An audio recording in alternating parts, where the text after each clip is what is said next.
I was a stick-up kid.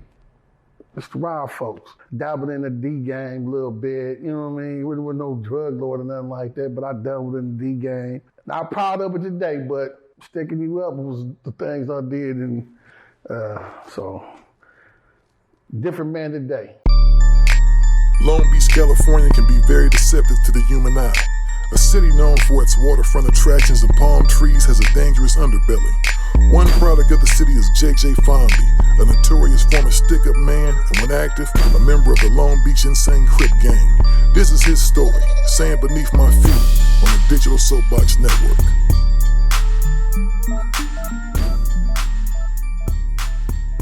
My name is Joseph Fomby Jr. Call me J.J. Fomby. I'm Long Beach, California. It's my community. Raised on the east side of Long Beach.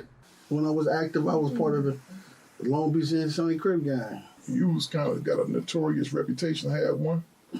Loved by many, feared by a lot. When did you catch your, because I ain't gonna ask you about nothing. You know what I'm saying? When did you catch your first case and what was it surrounding? My first case I called on Elm in Hill. Elm Hill? I called the dope case.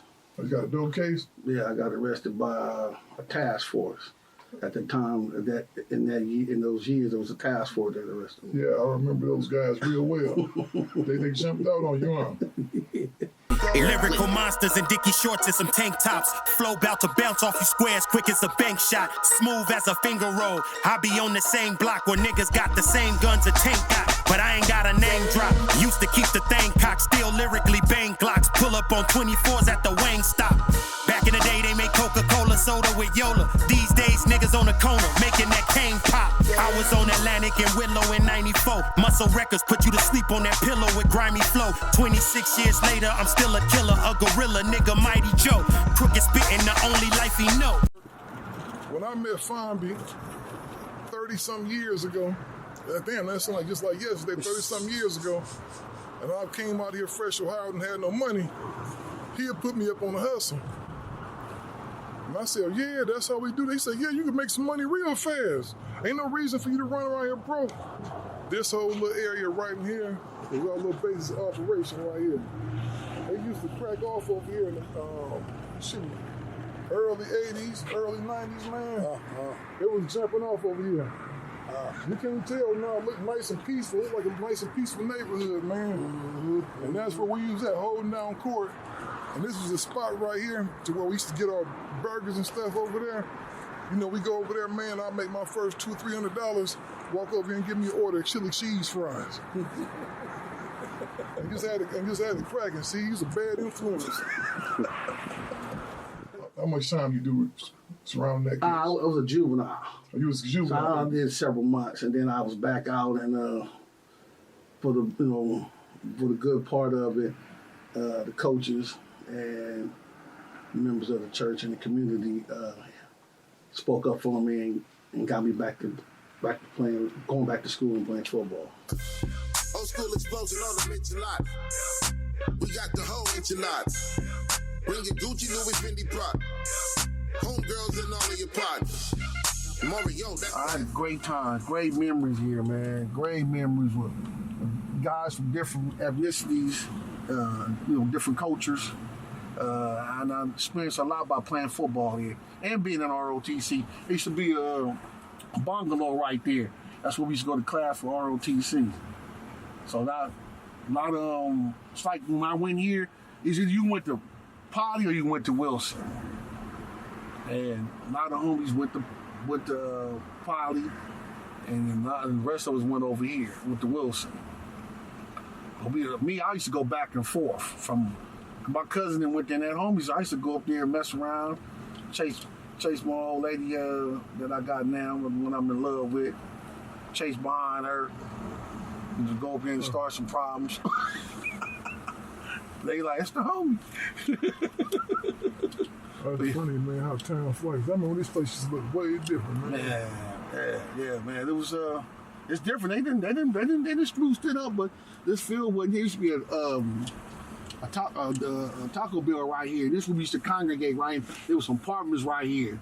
We used to hang right here. Some phone booth. We used to kick it right here real thick.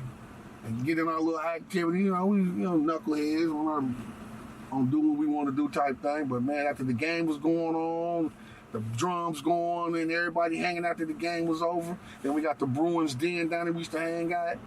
Let me ask you this: Who was y'all like nemesis back then? Who was y'all like rival? I mean, as far as other high schools, Poly. Everybody wanted to take Poly down. They was a giant, so everybody wanted to take the giant down. But the crazy thing, there was homies. We technically didn't really had no issue for the homies that went to that raised with those homies that played over there. We didn't have no real animosity with each other. Okay, yeah, you know what I mean. But much in the same neighborhood. Yeah. So, but we played football. We smacked them. My team was known for the years I played. We was known for knocking them, and a lot of them triple team and double team. They didn't cut me no slack.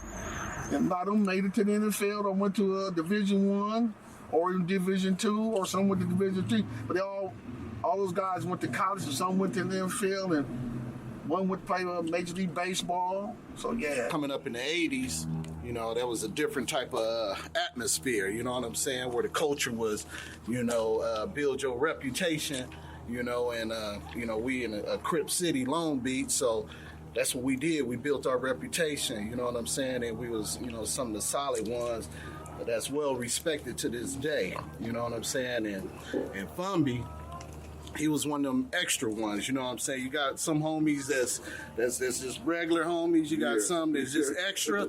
He an extra one, you know what I'm saying? He wasn't no super crip or nothing like that, but, when he was coming down the street, you knew who it was, you understand? Well respected, and I'm not just saying that, just to be saying that, I'm saying that because that is the history of him. You know what I'm saying? So anybody that you talk to, you know what I'm saying, the verbiage will be the same. You know what I'm saying? So me, coming up with him, we the same age, you understand me, before we even got into the sports, because, coming up in Long Beach, everything was about, like I say, your reputation, everything was competitive. We ain't had no internet, we ain't had no cell phones where, you try to become Instagram stars. Now we were stars physically on the street. You understand? You have to be physical out here. You understand me? No running your mouth. Everything was physical. You know what I'm saying? So coming up with Fomby, he was one of them dudes to where you knew we could walk down a dark alley with no problem. You understand me? No, he ain't gonna bone out. We was the problem. You know what I'm saying? You think if you wouldn't have got caught up in some of the activities you was in, you would have made it real far? I think I did pretty well for myself. I would have probably stayed in college. I ain't gonna say I would have been in the NFL, but I can't say I wouldn't. But you never know, because you was a good ball player, and the thing is, you never know if you wouldn't have got caught in activities. Yeah, you just never know. I know you would have been playing college football for sure. Right. Yeah, I did. I screwed that up. I'm in love with the set. In love with the set, man. I was infected with the set. Everything we did was at a high level. You did what I'm saying? Nothing was mediocre about us, period, especially him. You know what I'm saying? Playing football, you understand me? He had scholarships coming out for football. He gang bang at a high level. He played sports at a high level. He was a student at a high level, for all we can do. When I met him in 10th grade. Yeah. It was at Wilson. I'm fresh from Franklin Junior High. I was hearing about this cat. Oh, yeah, Fomby gonna be coming here. Fomby. I'm like, who is Fomby? When I thought he was a big bully. You know what I'm saying? That's what I thought, But he was a solid dude. You got this thing going on. Evidently, man, you was like on a collision course, man, for a life of crime, man. How did that impact your mom? What was your mom's thoughts with all this, man? Totally against everything. She wasn't with none of the stuff I was doing.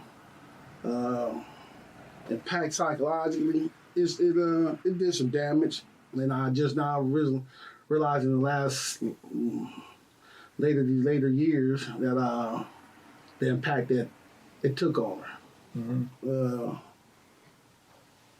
It probably took some years off her. She was alive, but psychologically, I think she trapped in she's so used to me into stuff, doing stuff, getting caught up, to where she micromanaged me today. Mm-hmm. But I shouldn't have did that. I shouldn't have took her through that. I shouldn't. But my mom was my mom, and I'm my own person. She did everything. Her and my dad, God bless his soul, he rested in peace. They did all the right stuff what parents can do. They clothed me, they fed me. It was just me being a bad youngster. Mm-hmm. Not because I was raised bad. It was just, Do you think it was more the surroundings, man, just the element that you was in, man, that kind of forced you into those habits? this is the account that was done many years ago. One of my childhood friends. He's no longer with us. This is me, and I was active. This is the account that was done. Now different people in this calendar. Homeboys down here no longer with us. Both sides. God was with the poly. Some homies went in with the poly. But there's a various of people in here. One, two. Some homeboys. My homeboy resting in peace now. There's more, but this is a calendar. It's a homeboy. Anyway, he's no longer with us, but he's with us. But a lot of people in here is no longer with us. But so, just showing the different calendars. And then this came about many years after this. This came out of a documentary. And by the same guy that did this, he did this. And I got a little piece in here they did for me. So, yeah. Giving y'all a shout out that those other things was done. That was a long time ago. I used to have to come to school on the bus with this uniform on, and the homies is shooting at me. Not shooting, but talking about jokes, got comments. Yeah. But after a few fights, it resigned. I really had no problem when I had that on. They respected. You know how it be, man. Sometimes the homies be jealous. You know what I mean? Yeah, but it was a trip. Yeah, it was a trip to see me with a military uniform on. It was a trip. Yeah, but I can't picture you being in the military. Had not things turned out the way it was, that's what I was headed to, man. I actually got my cousin. He went to the Corps because of me. He's a veteran for the Marine Corps. He's a Marine. You get out of jail the first time, it's not like you can go get a job. It's not like it's too many people looking to hire ex-felons. Mm-hmm. You know what I mean? So did you feel like that was the only thing you had to go back to, like kind of like in those situations? Yeah, well, yeah, exactly. When you come out from off the yard and you got to have a place to live. You're gonna need transportation. You're gonna need food. People, they're gonna look out for you if you got a system of people, a group of people that care and love for you. Mm-hmm. But that's only good for 30 days to 90 days. After that, you start getting off into their pockets, into their bills and their food. You know what I mean? So you got to, a couple times they get them bills and their light bill up a little bit higher than it is normal. They spend a little bit more on food, They sacrifice them their normal day-to-day life. They're gonna let you know, man, you need to get something going. You off in our pocket. So I never wanted to be a burden like that to my parents or any people that love me. Mm-hmm. So I said, okay, I'm not at that time, and the old me, like, man, I'm for this. Get the duct tape. He's an inspiration to the hood, you know what I'm saying? Yeah. For people that think it's all down and out, you understand me, that don't think they got no get back. That right there, he's a perfect example. He's an epitome of get back right there. I was hearing people talk to me, but I wasn't paying attention to what they was doing because I got money. Like, you ain't got no bread. Why are you talking to me? Now, if you had some money, I would listen to you. In my own head, I thought you was hating. And you know what I mean? I thought you was jealous of what I was doing. I was doing my thing, but you talking to me about doing some other stuff, and I wasn't trying to do all that. I'm trying to go from having nothing to 100,000. I'm trying to go from having nothing to 200,000. That's what I'm trying to do. You talking about some square ass bullshit. I was on high control and parole. High security parole, California State high controlling parole, where I would have to see my parole officer, drug test, and even though I wasn't on no drugs, they still felt that I needed the stuff I was involved in. They like, you got to be on drugs doing this stuff. So I would have to either test, or this vision want to see me. So in the neighborhood I grew up in, I met him on 17th and the Martin Luther King at a car wash. And that's where he would meet you sometimes, this parole officer. And I got over there, and I got a phone call. No, I had a page. Back then it was pages. So I got a page with a code on it that I knew that he was looking for me. So, I was out and about with two of my homeboys in the car. We was riding around through the set, patrolling, doing what we do, and I had to let them know I got to get so my parole officer looking for me. Y'all might want to shake. So, long story short of that, I got over there, and everybody at the car wash was cleaning cars, washing the cars. It was a car wash. And I sat down, I walked up, and I sat down. When I sat down, I looked around at all the car washers. They was driving the car like, man, I don't recognize none of these fools. This is where the action took place at. You know what I mean? If you're from around here, you know this place. You know what I mean? So I just had to come through here. It's the community I grew up in, raised in. You know what I mean? This is a block that we used to frequently visit. Ain't no normal like that no more, but it changed. All the guys that was cleaning the car was part of the task force. Oh, wow. So once I realized in my mind, I had told one of my homeboys to take my keys, go this way. I told him I had some money on me. Told my other homeboy to go that way before I even walked up to the place, because I felt something wasn't right. And so when I got there, they was across the street and around up the block, and I was there by myself. And then when I realized these guys are not the normal guys that clean the car up here, I stood up. And when I stood up, I thought I had my pistol on me. And I realized I gave it to my homeboy. Yeah, probably a good thing to give it to him. I said, man, hold up. I stood up. When I stood up, realized I didn't have it. One of the cops was a wall in a vacant lot. He walked behind the wall and stuck the pistol in the back of my head. And I flinged back, and I was wrestling with him. So they all rushed me. Right there at the car wash, it took me down. While everybody in the community that was out and about on that bright sunny day, they watched me go to jail for those robberies. They hit me with, they gave me I got one robbery, then when I was down, they gave me additional robberies. Wow. They called an ad charge. So yeah, this is like right where the east side, like to me. Yeah, MLK is a notorious street. Yeah, before MLK it was California. It's still California, not in the 6th district. It's only in the 6th district, Martin Luther King to here and to Willow. You ever notice in every major city the MLK Boulevard is always active? They're crazy, and named after one of the most peaceful dudes in the history of Black America, but every MLK Boulevard in the country is active.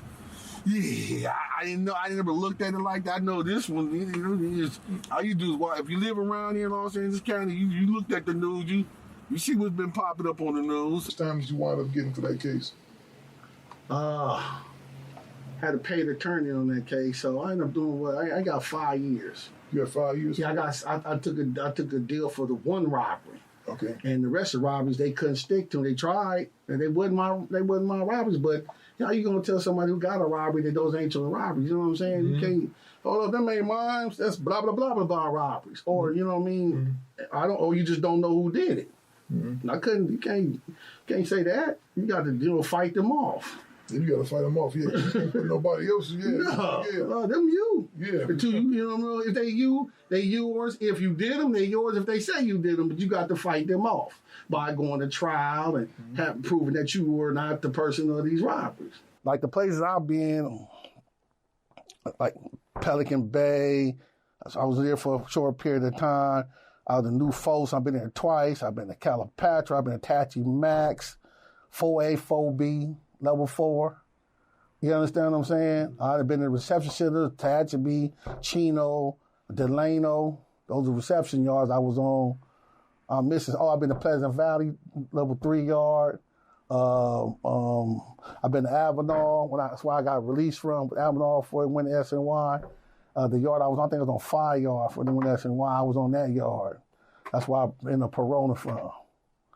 So what I'm telling you is that people that's been on these yards know what I'm saying right now today is that watching people getting killed on yards is a normal.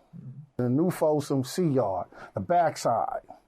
And I was fighting, my case was, I was appealing my case. And so you get a pass to go to the library, law library, to fight your case. Try to appeal your case and get out, get the sentence overturned or get some time took off. So I had all my little paperwork inside of like a see-through trash bag. So I was coming out, they running yard. And as I'm coming out for yard, they would do, there's sections like A section, B section, C section. And I was in the cell like, man, I don't feel like going to law library, but I need to go. Let me go. But I always go to the yard because it's just, you need to be on the yard. If you ain't in school or at a job assignment, you got to be out there in that yard. We got to be there on deck, ready for whatever's going to pop on that yard. So I said, well, I want to go to the yard. I want to go to the yard anyway, but I just didn't want to go to law library because I wouldn't have no good luck up in there. But I still wanted to fight my case. So anyway, I jumped up to the last minute, came out, grabbed my stuff, walked out with my section. When I walked out, there was a different. There was a white dude trying to stab a Crip. Wow. While he was on he was standing by a payphone. And as I'm walking out, now it's outside the door, like the people that's been on the yard or understand what I'm saying, they're gonna understand what I'm talking about. They've been through this situation. They know exactly what I'm talking about. It's like 10 police out in front of the building, maybe 15, to pat you down, to wind you down when you get released out the building to go to the yard. So as I came out the building, I got on like they be down to, I'm stripped out. I got my shoes on, my boxers, and my T-shirt. So as I'm walking out, I see these white dudes all in the rotunda, but you ain't supposed to be in the rotunda like that. That's a hallway, and on top is a gunman. They got mini 14s up there. So they walk around, they can shoot down on you. They can kill you from up there. So as I'm going out to the yard, I'm talking to this comrade of mine. He was a Crip. And as I'm talking to him, I was like, man, why is you right there? And all these dudes is right here. Like, what's up, homie? What you doing? He's like, I'm like, man, duck. And the dude was coming at me right there in front of me. So I ran and knocked him. My boy ducked. I socked him, but he had a knife in his hand. And when I hit him, he fell back. And the other boy tried to swing and hit me with his knife. So I dropped him, knocked him out, and the knife slid out. I'm out here fighting these dudes where there's 2 gunmen up there with many 14s up there. And it's like 6, 7 white boys that were gang members. They were part of the like Nazi lowriders. And they were going at a Crip on stabbing, attacking him. I'm a Crip. At the time, I'm in a part of the stuff. I got to help him. Yeah. So I'm jumping. I ain't got my knife on me, but I had to jump in to save the homie, but I ain't got a knife. So I ended up knocking the dude, the knife drop out, and the police rush in. I got the thing in my hand. They spraying and all this stuff is going down up in there. I'm swinging, and all that went down. I'm standing over the homie. He's smaller homeboy. I'm standing over him while he on the ground because they start spraying pepper spray, and it burns. So I'm standing over him. I'm swinging. I'm doing what I do, And next day, the police ran in, jumped in and all this stuff. We all down, blah, blah, blah. After that was over and I got to the cell, I could have lost my life. I could have got killed right there. That's the whole thing. Don't got no knife. They got the knives, and the police got the gun. Yeah, they could have just got the spraying. They could handle their business. But it was, I really, like, damn. Just thought, I'm going to go to the library and walk out.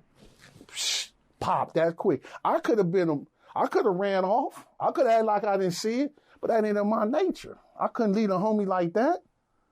I was risking my life to save his life.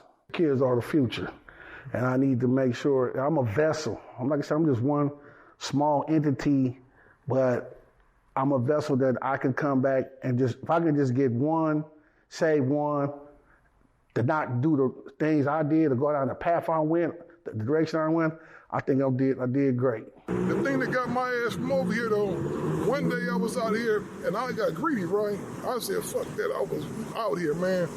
Them motherfuckers rolled up right in the thing, and I saw them over there just coming to hit a corner on my ass and jumped out. I tried to dip through the alley over there. Some other motherfucker came out and tackled me. You know, motherfuckers like this, they jumped out on my ass. Them motherfuckers took a picture of me, said, we see your ass out here again, you going to jail. Man, I think I had a whole motherfucking zone I left out that motherfucker. I walked home and never came back. I went straight since then, ain't did no type of crime since then. Went on and finished and had a cool football career and everything else, man, but I didn't go back over there no more. Man, that was a smart move. And this Very nigga, smart move. I think a month later, he might have got caught up in some shit, if I'm not mistaken. Yeah. And I was like, where the Fomby? Yeah.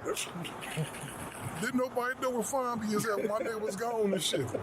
See, what it was is that early in that day, I had a robber, robbed somebody. So I went back and told my one of the players I was to do my stuff with, look, man, look what I got. He's like, oh, there you go. I was like, yep, that's what we got. I threw him some money. Mm-hmm. And he was like, oh, man, you should have took me. I said, man, we can run it again. What's happening? I'll be back in a couple hours. Came back, got him, went on the mission. And so, as well, like I say, we was coming back from the first lick, and I saw another one. Let's get this one too. And when I got back, we was leaving. The police got behind us again. And then that's where the high-speed chase happened, going down Pacific Coast Highway. I'm trying to get through the city of Wilmington to get back to Long Beach in a stolen car. And they got behind us, and I'm telling him to handle his business. I'm driving, like, handle your business. And he's like, what? Man, you better handle your business. I'm talking while we speeding through traffic. We arguing in the car while I'm driving. And he ain't doing what he's supposed to be doing. So then I got to trying to lose him in traffic, and I turned the car going fast, then slow up, didn't know how to make that quick turn like that. And when I turned real quick, the car slid, bumped into another car hit me, flung us up in the air, spun around. Thing just boom, boom, boom, boom, like being a driver, like a dryer. We was bouncing around the car like that, bang, bang, bang, bang, bang. So the car spinning up. We trying to get out the seatbelt, pistols. We got 4 guns in the car. And you look at the paperwork, it's like 4 guns in the car, 3 guns or something like that in the car. And we can't test none of them. Because the car ups up stuff everywhere. We jumping out the car. He go one way, I go another way. And y'all get away? No. From that initial car, yes. They had the helicopter, the ghetto bird up, looking for us up in Wilmington. We ain't in our neighborhood. We in a whole nother city. So we, you know what I'm saying? We running, trying to run. I'm running, trying to run to somebody's house. Sock this dude. I remember socking some dude trying to just bolo into his house. But he had kids in there. So when I socked him, knocked him down, I looked, I saw the kids. I'm like, thought he sling back to the door and ran back out. So I'm really trying to get away. I'm somewhere, I don't know where I'm at. But I know I got to get back to Long Beach because it's that way. And so I ended up running to another house. There was another lady with some kids. And I'm like, I can't go in there either. So I went and got by the trash can and dove up by the trash can, hit up on a gang of cans and trash and threw it over me. Mm-hmm.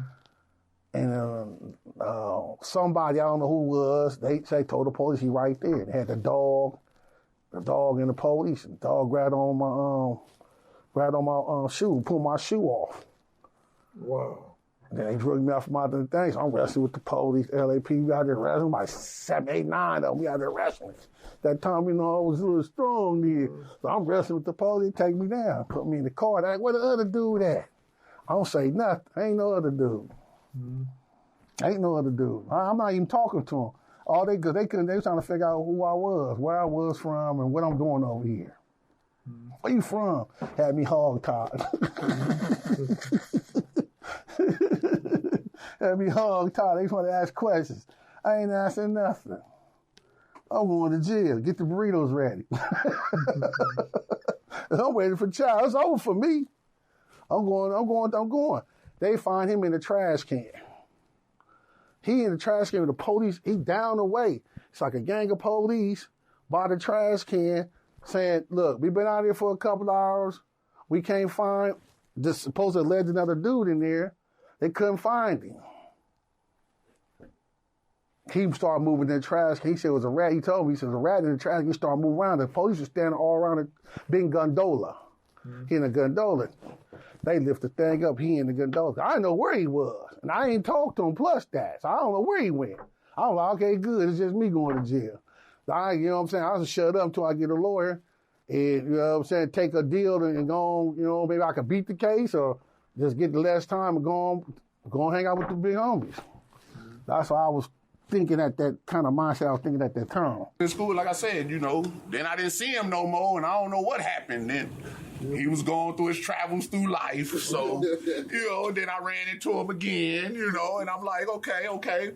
But he's still the same old Fomby, got a lot of love for this brother. He, like the homie Spit was saying, he solid. He parked the car right in front of the door of the bank. This is the bank. He pulled up right by the door. And when he went back in the car, I was looking for the guard. The guard had walked around the building. He was rotating around, so it was a guard outside of the bank. And he didn't wait till the guard come back around. So I'm dealing with a guard and I'm dealing with this man. I don't know if he got a gun on him himself. So I didn't get back towards the right in front of the bank, like really, literally in front of the bank he parks.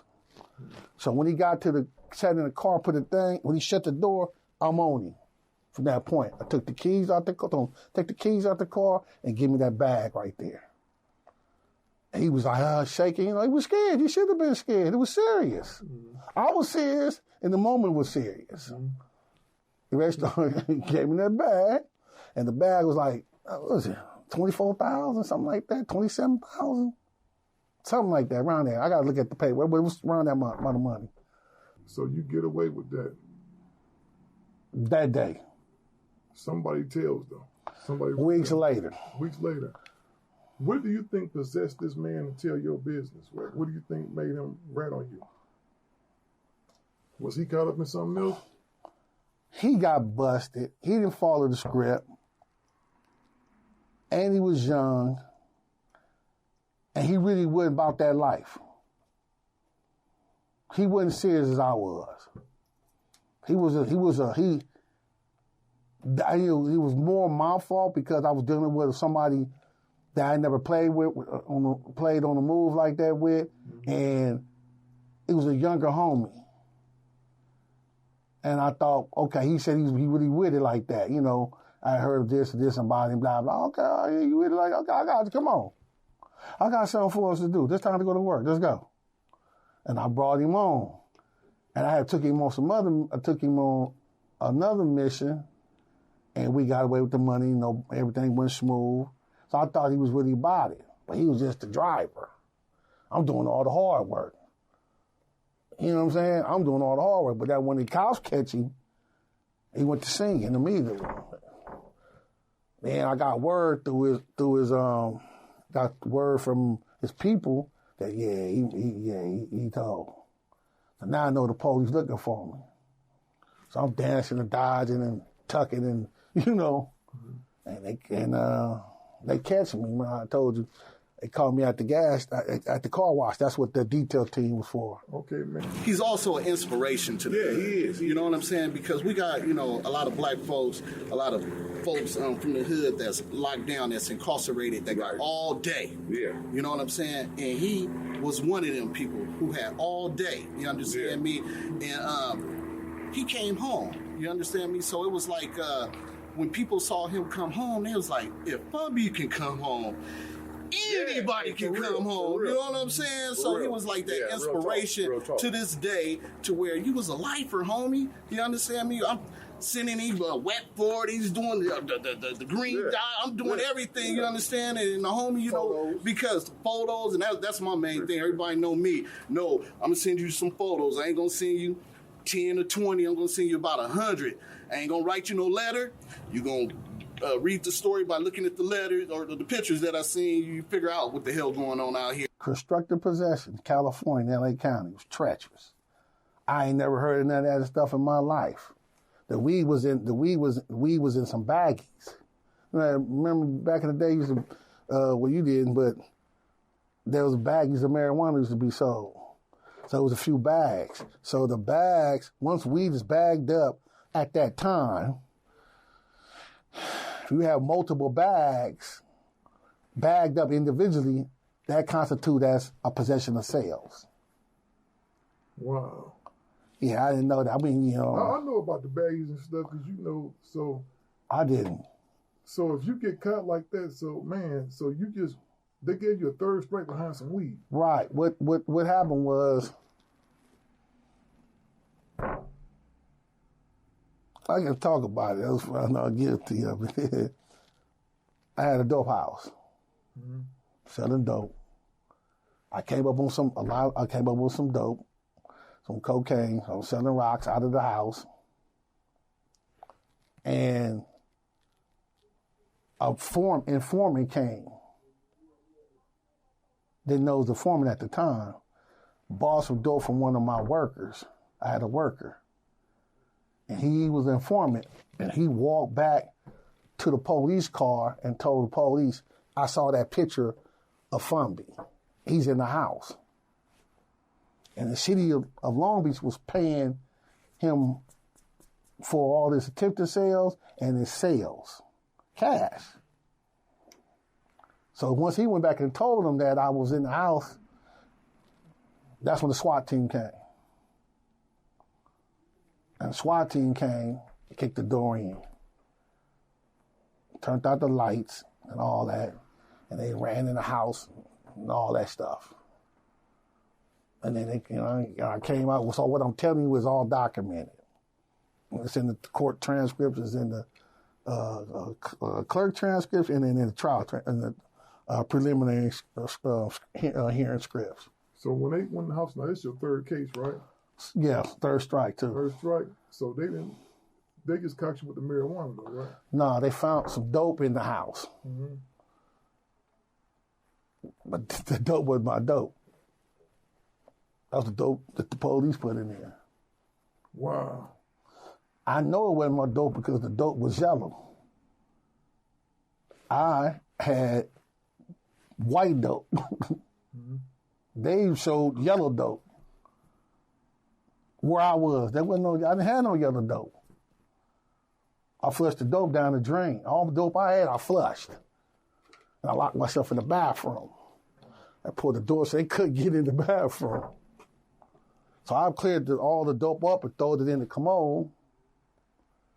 And then they kicked the doors down off the hinge. It was a SWAT team. Long Beach police, the SWAT team came in there. And they got me, pulled me out, and they're like, oh yeah, you got the dope. They came with some dope. I'm like, man, I know I'm in my mind. I know that ain't my dope. But I can't. What am I telling to? That's crazy. They found the weed.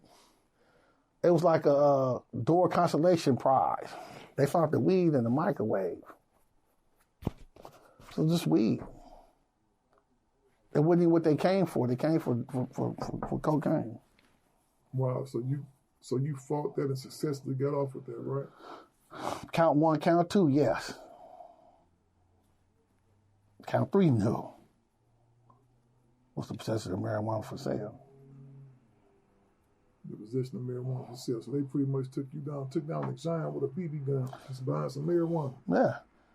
That's what happened. And there was rumors that they wanted anybody who was part of that organization, they wanted them off the street. That if you was out here doing your thing at full capacity, they wanted you off the streets. I was embarrassed. I was embarrassed to tell people I was in jail for. Yeah, because that's a third strike. How much time did they hit you with? 24 to life. So you had possession and sale of marijuana, and you got a life sentence for that. Yeah, 25. 25 to life. 17 years straight on that. In California. Yeah. You weren't in Alabama or Mississippi. No. Right here in California. I arrested in Long Beach, California. Went from there to, where'd I go to? Went to the county, the gang modules, blah, blah, blah. Went through all that. So people, their time when they going to see, they going to know, they going to be able to attest to great amount of stuff. They sending you up the river over BS. 17 years, some cats get out of prison on murder quicker than that.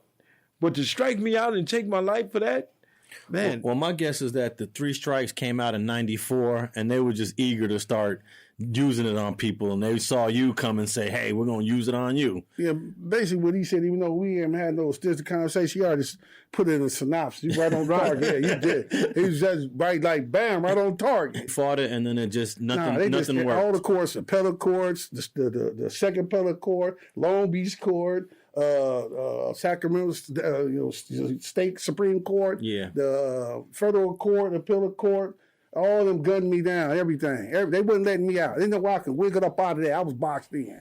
You understand what that means? I was boxed in for real, not for play. But then 17 years later, you do get out. I got out because of the law. Prop 36 came in. Yeah. Not just that. It was even better than that. I want to tell you some real stuff, right? That's how I know I'm blessed. Without nobody telling me. Right. I got sense enough to see this. I got a lawyer. I had no bread. Not for no lawyer. A lawyer popped up, 2 white ladies. About as big as thick as this thing here. One from UNC and one from UCLA. And one of them looked like one of the girls off Little House on the Prairie. Got my paperwork. Sent me a letter. Gave me a phone number. I called her. She's like, hey, whoop the bam, I'm whoop the whoop. I want to take your case. Right? So I got her and her team. While they was going through that stuff, I was on the 4-yard. I was in a 180. I don't know if you understand what I'm saying to, but the people watching. Actually, explain what a 180 yard is for those who don't know. A 180 yard is you get 1 hour to play. Everything else is you in that cage. Yeah, you locked up. Well, then they filed the paperwork with Jackie Lacey down here to the court to re-sentence me. And so when they we went through that process, and she kept, not her personally, but her office. And I'm not, bashing them. I know they're doing a job. So just let me let the record reflect. I'm not bashing Miss Lacey or her staff. Well, she deserves a little bit of bashing sometimes, though, but go ahead. So they did the process with the paper, and then they double backed on me. They wanted to get my C file and look through my C file. It's like all the things you did while you was in prison. Yeah, my C file was jacked up. I'll say jacked up. And y'all know, the ones on the yard know. So I was like, oh man, talking to the lawyer on the phone, on the payphone down in the day room. She was asking questions like, so what have you been doing while you've been in the pen all these years? I was like, trying to stay alive. Man. Because they wouldn't let me go, like, you had to basically kiss ass to get in certain kind of jobs. Like just keeping them 1,000. Ain't no real niggas in them certain kind of jobs. So if you did get them certain kind of jobs, your ass was out there and you ain't gonna make a year. They're gonna bounce you up out there because you ain't getting no information of, you ain't doing certain stuff to stay hanging around. They can't use you. So anyway, long story short, they double backed and got my file. And when they got my file, the fresh 115 on there for fighting one of the young homies on the yard. Got at me sideways, you know what I mean? And one of my homies dead now, but he got at me sideways. I was coming from Canteen. So I burned like $200-something, money in my pocket. I'm he get at me sideways. Come here. I don't want to holler at you right quick. Boom, I caught that 115. By me, they labeled me as, as a member, and he's labeled as a member. They wrote it down like, you know what I'm saying, y'all on some gangbanging stuff. Yeah. We're actually from two different sets, but from the same hood. Right. So that whole write-up looked bad when the court got that back on the table. It didn't look good at all. Okay. So my lawyer was like, hey, you got this 115 and it's fighting. It's da-da-da-da-da. She said, this don't look good. And you don't have no, really no long history of doing something for yourself. Because where I was at, I was locked up so much that, like I said earlier, they wouldn't put me in no spots. And we on level 4 until I dropped down to the trade yard. And down here, they were still cracking down here. Right. Dealing with the north or south or down moves and keyways or keyways versus keyways or other car, whatever activity that was going on the yard. I couldn't move around like that. Yeah. Not me. You did wrong. I got to be on the yard posted with the homies. Yeah. Make sure none of my homies get hurt. You know what I mean? If you don't understand, he don't understand what I'm saying. I've been there. I know exactly. You ride with your folks. Yeah. I mean, maybe them gentlemen know, but I'm just keeping it real. Like, so my time was really just in the cell around there, move around, make sure the homies are straight. And when I looked at it, I was like, wow, she said, I really need some help. You need to help me get you out of here. You need to get in some classes. And I was like, man, I ain't doing this square ass talking about. Sitting on a 17, you say I ain't doing it? Yeah, and I sat back, man, I was like, then I watched other lifers that were there. They like, dog, you got opportunity to go home. Yeah. Like, man, my shit different than you. They gonna run the process the same way like they run us. Right. They gonna run you. So a couple of the G homies, a couple of Keyway homies, and a couple of Down Moore homies, I done time from Pelican Bay, New Falls, Calipatra. They had dropped down to the drop down. And they knew me, you hit the yard, they knew me from different yards, know you'll get down. So they basically like low-key threw a meeting on me. Like, you need to get your shit together, homie, and get in these motherfucking classes. And I did, that's know what I'm saying? Real talk coming from another dude that's locked up. Oh, that happens a lot. Yeah. Right, and I was like, yeah, when they got the little, and then they was like facilitating the classes. Like dudes that been through stuff, that came to talk to me, they was the facilitator all those classes. Gang behavior or what's the other AA, NA, it's got gang prevention. And, well, you didn't win for everything. Well, I mean, the homies was in there, so they were like, man, you trying to help you get you out of here. And I went and did those classes and et cetera, and had something to give to her to take to the court, man. So did these two women eventually help you with your case getting you released? I couldn't be sitting talking to this big mic right here. And I want to convey to the viewers that's listening at this, and if I come off like I'm glorifying it, I'm not. You just dealing with a real person, and this is me. And those who know me, they know how I am. I'm just giving it to you raw, just like a fresh kill, like a hyena on a duck, you know what I'm saying, or eagle, you know what I mean? Mm-hmm. A fresh attack, So this is how it is. This is me. That was how the life I lived once upon a time. And everybody got a pass. And some is worse than others. That's not the correct term to use, but some got bad ones, some got some good ones. But there's a past and a story to a lot of people. And I'm just having to be the vessel to let people know that you can change. It ain't easy, but you can do it. It can be done. And I've been on this path for quite some time. And hey, it's a blessing, man. I'm thankful. I don't have to worry about a lot of stuff. I can sleep, a lot more better. Still, have my days where I'm like, man, no, you can't do that. You can't do that. You have to fight and got to struggle with it. And everybody got to struggle. So I'm comfortable doing this new me. He don't have to do that reputation no more because it's solidified. You understand me? He don't have to prove himself. That's why when you talk to people about him, everybody pretty much say the same thing. We're on 21st and Martin Luther King, going down Martin Luther King. Have you ever, now we make a right here. This is the area where I grew up and used to do a lot of congregating. Right here? Yeah, we call this the street called Salt Lake, and Martin Luther King was in Salt Lake. But the real name we called it was the Swamp. And this is where, like I said, this stuff way bigger than me. Whole lot bigger than me. And this used to be a crack. Look, slow down. This used to be a crack right here. Right here, slow down. Right here, slow down. This right here was one of them spots where you didn't want to get caught. But none of the homies, a lot of boogaloo and pop locking and gang violence and normal day living and all that took place over here. Selling dope, weed. And this is my grandma used to live in an apartment right there. This is the people house where I've been known for years. This is that's how it is now today. Gentrification is real. Wire Entertainment is a event company that throws concerts. Okay.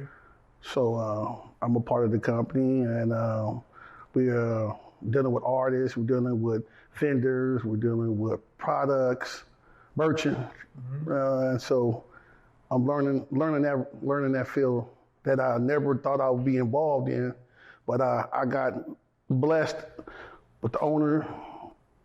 I got taking a liking to me, and basically called a favor, and he gave me the opportunity to work with the company. Being with DJ Crazy Tune, rest in peace, Dub C, and Big Trey D.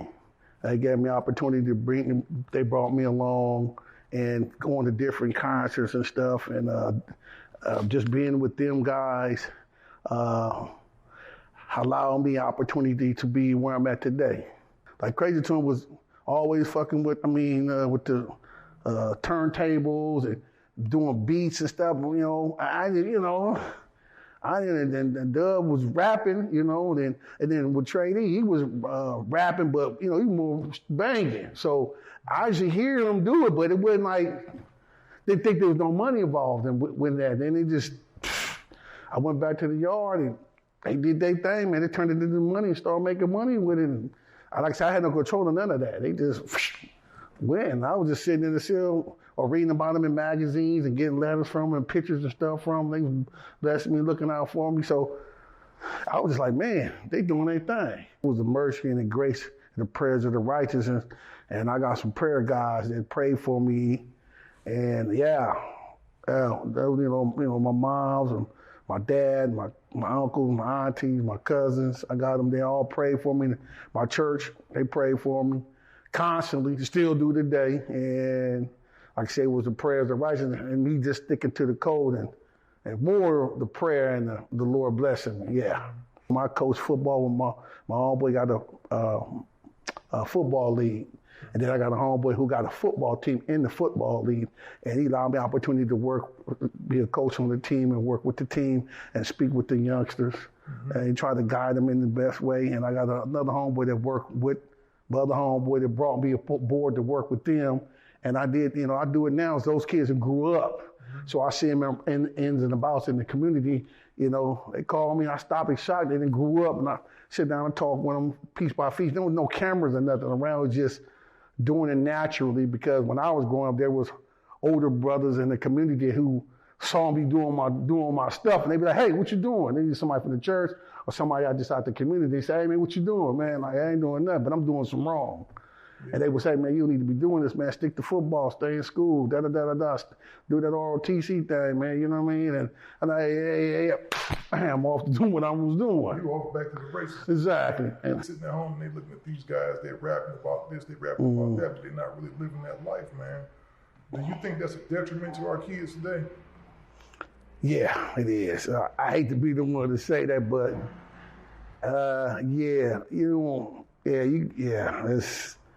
I don't want to go too far into it, but I'm gonna tell you one thing.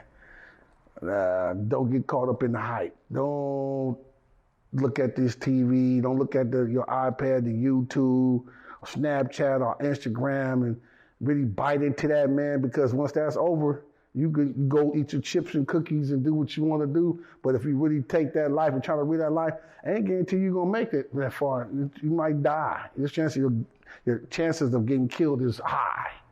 I'm a phenom, verbal lyrical terror. The sci-fi star spitting, have them turn their heads like the Exorcist. Last draw, kid stepped in, big hole in your sombrero. Boss heavy metal, and I move them like Magneto. They gas high octane, well I'm molded off the diesel. Spit ultra race, contact disintegrate the people. High commodity, like Jordan flights. Time to get endorsed by Mike and press the first Jordan mics. I'm a beast, baby. Greatness and bands my DNA. Knock them off, Holocaust, souls and careers float away. This is my time. H1 only seems to get better. With great, I only seem to get cheddar. No competing, we obsolete. All reasons omnipotent. Omnipresent, my spirit lingers any place I've been. Mammoth the barbarian, harder than Conan and Samson. Hercules, these verses be like gods to the average. Damage on sight, off top of written. Like scriptures, gon' either give you the strength or conviction. Water faucet, even when off, I'm still flowing. Hot or cold, I'm flicking the wrist, then the explosion. Giving heavy doses, leave them addicted and fiending. Like sleep thinking of a bitch, don't wake me, I'm dreaming. I'm the perfect storm, I'll be the only survivor like Wahlberg. Even if the ego Titanic, it still get sucked, I'm the iceberg. King Willie, like David and Caesar. Be the greatest happiness is Christ, so you must pay for the feature. Only talking to my pupils, love being a teacher. Leave number after the dial, the best time for me to reach. Like a Polaroid, I'm shaking you till you get the picture. A hitman routinely employed to leave your frame disfigured. Leaving their brains on the pavement so the streets remember. I bought my peso so it's case closed, every one of you's dinner. Ground beef for bison, makes me delighted. I flamethrow till his waves flow past both his eyelids. Melting them, sweltering her hot, chop off their limbs and tie 'em in knots. Now that I'm unhinged on foil and plots, these niggas is fictional, dismal crowd. I'll never see till I rest in peace in this destiny. You've been blessed to see this, the beaches peak when I Eric Lee. I won't ease or freeze, clutch with Jesus, peace. Recite your scripture, cause we not gon' miss you. You knocking on wood while I'm yelling timber. Lay you out folded like some sheets. This ain't about the clout, I made the beat. It's a real passion behind the action. I keep clapping, I'm the new captain, I bring disaster. Global massacre through your calendar. All my niggas kings and I'll let it rain. I give them permanent creeps when I'm off the leash. A living boogeyman, I slice off hands and throw on bleach. A freckle face grim reaper, stainless steel cleaver. I'm a bar master to these bar lackers. They didn't know the producer was gon' end they chapter. Their lungs are closing while I'm reloading. Me, Willie Mammoth, King Crooked, tell me who's the opponent. Lyrical monsters in Dickie shorts and some tank tops. Flow bout to bounce off you squares quick as a bank shot. Smooth as a finger roll. I be on the same block where niggas got the same guns a tank got. But I ain't got a name drop. Used to keep the thing cocked, still lyrically bang Glocks. Pull up on 24s at the Wang stop. Back in the day, they made Coca-Cola soda with Yola. These days, niggas on the corner making that cane pop. I was on Atlantic and Willow in 94. Muscle Records put you to sleep on that pillow with grimy flow. 26 years later, I'm still a killer, a gorilla, nigga, Mighty Joe. Crooked spitting, the only life he know. Creep up in that black coupe, cheetah print on my tracksuit. Nigga, let the track loop, I leave a dent in the rap booth. I'm in the Bentley with the translucent glass roof. Walk in any house and slaughter you like my last group. On the boulevard of Martin Luther, tucking the darkest Ruger. Black magic like I'm part Medusa, wickedest art producer. Just start the bar palooza, target loser. Squeezing on marks with a bar bazooka. A archer with a heart to shoot you like.